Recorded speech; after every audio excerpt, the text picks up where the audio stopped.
पंखा, कूलर किंवा AC हे लावून झोपण्याचे फायदे तोटे कोणते असतात? आता याच्यामुळे काय होतं की थंडावा वाढतो, घाम त्या व्यक्तीला येत नाही, तसंच गुदमरल्यासारखं होत नाही, मोकळा श्वास चालतो, त्याला झोप व्यवस्थित येते, रूममधील त्या खोलीतील जी हवा असते ती खेळती राहते. परंतु पंखा, कूलर खूप जास्त वेगानं जर असेल तर त्याचे डायरेक्ट जर ते अंगावर येत असेल हवा तर त्याचे दुष्परिणाम होतात. तसंच AC हा खूप थंड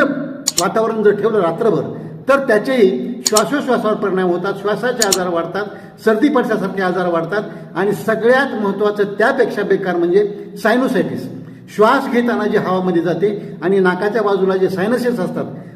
हवेच्या पोकळ्या असतात, तर त्याच्यामध्ये इन्फेक्शन व्हायला सुरुवात होते त्याला आणि त्याच्यामुळे डोकं एवढं सिव्हिअर दुखायला लागतं, अंग जड पडणं ही सुद्धा तक्रार होते जर जास्त थंड वातावरण असेल किंवा जास्त वेगानं